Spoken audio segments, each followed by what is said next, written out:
Hello, I'm David Hughes. Welcome to Your Perfect Body, the podcast of the Esoteric Teaching community. Today's selection is an essay entitled Hearing from the Right Source. This podcast and its associated discussion forum are about the Esoteric Teaching, or the authentic tradition of self-realization coming down from Kṛṣṇa through the Vedic literature and culture. We have often stated here that the Esoteric Teaching is a bona-fide Vedic mystery school that can help you attain complete self-realization. By practicing this Esoteric Teaching, you can come face to face with God. However, we also warn our students that there are many lineages and teachers of Vedic spirituality that cannot give you self-realization. In fact, if you hear from them, you may lose whatever faith and realization you have got. Well, why do we speak like this? And what is the criterion of the authentic Vedic tradition? What sets the Esoteric Teaching apart from others who claim to represent the Vedic tradition and teach Bhagavad-gītā?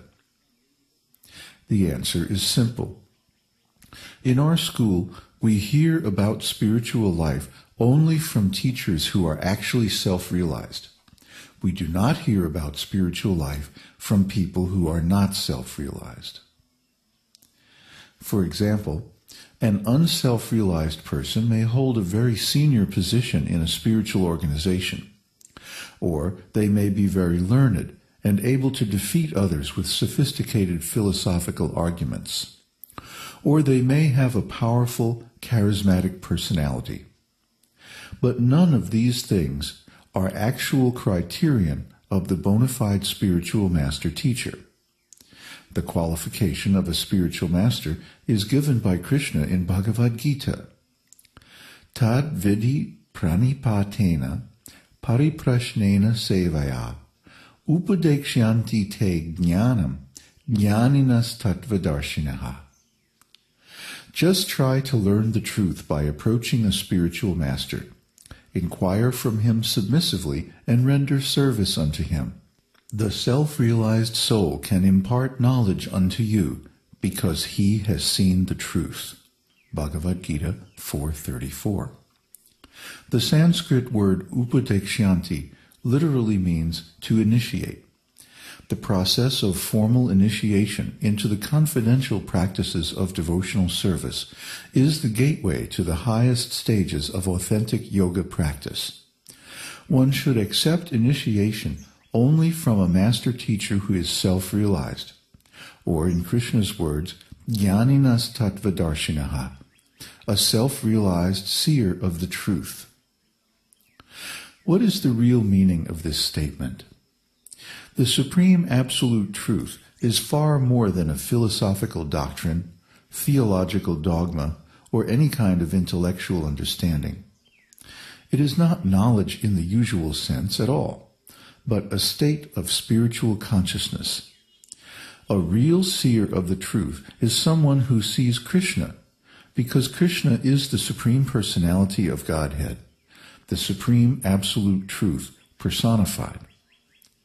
So, someone who has seen Kṛṣṇa, to whom Kṛṣṇa has revealed himself, is a seer of the truth, and therefore qualified to bestow this vision of the truth on others through the Vedic process of initiation. We cannot give to others what we ourselves do not possess. Therefore, anyone who has not seen Kṛṣṇa's original spiritual form cannot give that vision to others. In other words, only one who has personally attained the perfection of self-realization is fit to be a spiritual master teacher. This is the real qualification of a master teacher.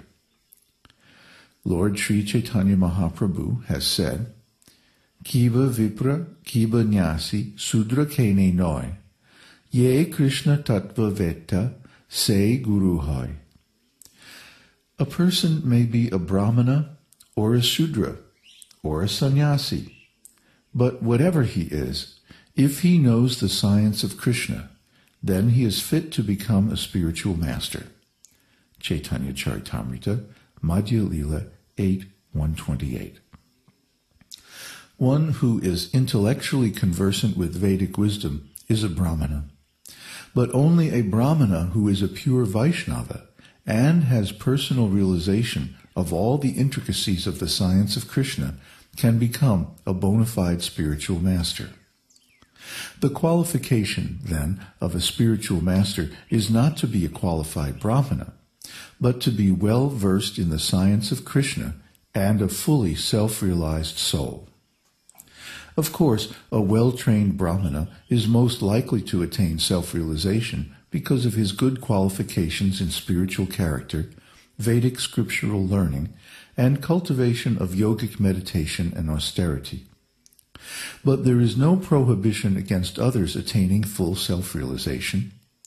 If anyone has an ardent desire for spiritual truth, the Lord can bestow his blessings upon him at any time. The Lord is independent and does not require our permission for giving his blessings. He can give self-realization to anyone who pleases him by offenseless chanting and selfless service. Kṛṣṇa also discusses the symptoms of a self-realized soul in Bhagavad-gītā when Arjuna inquires, Stita pragnasya ka bhasa, samadhi stasya keshava, stita di king prabhaseta, kim asita brajeta kim. Arjuna said, What are the symptoms of one whose consciousness is thus merged in transcendence? How does he speak, and what is his language? How does he sit, and how does he walk? The Lord replies, Prajahati yada kaman sarvan parta manogatan, amat ye vatmana tushta stita pragyangs tadocyate. The Blessed Lord said, O Partha, when a man gives up all varieties of sense desire which arise from mental concoction, and when his mind finds satisfaction in the self alone, then he is said to be in pure transcendental consciousness. Bhagavad-gītā 2:54 and 55. Note here that Arjuna's question is phrased in terms of external characteristics. How does he speak? How does he sit? And how does he walk? But Krishna's reply is on the platform of consciousness. When his mind finds satisfaction in the self alone, then he is said to be in pure transcendental consciousness. In other words, we are not to recognize a self-realized soul by any external characteristics, but by his state of consciousness. A person may have all kinds of knowledge, power, wealth, or other opulence, but if he is not situated in transcendental consciousness, then he is not fit to be a spiritual master. And how do we recognize someone in that consciousness? Kṛṣṇa says, when his mind finds satisfaction in the self alone. In other words, he has no interest in material things. His beautiful, loving, affectionate relationship with Kṛṣṇa is all he needs to be happy. The bona fide spiritual master can be recognized by his detachment from material sense gratification and his all-consuming interest in his spiritual relationship with Kṛṣṇa. Srila Rupa Goswami, the ontological architect of the esoteric teaching, gives the following qualification for a spiritual master teacher. Bacho vegam manasakroda vegam jihva vegam udaropashta vegam etan vegan yo vishaheta dhiraha sarvam apimam pritiving sasishyat. A sober person who can tolerate the urge to speak, the mind's demands, the actions of anger and the urges of the tongue, belly, and genitals, is qualified to make disciples all over the world. Sri Upadeshamrita 1. It is difficult to distinguish the real spiritual master from the many false spiritual masters simply by outward symptoms alone. But after seeing quite a few false spiritual masters and their communities, I can leave you with some tips. A real spiritual master will not create a personality cult.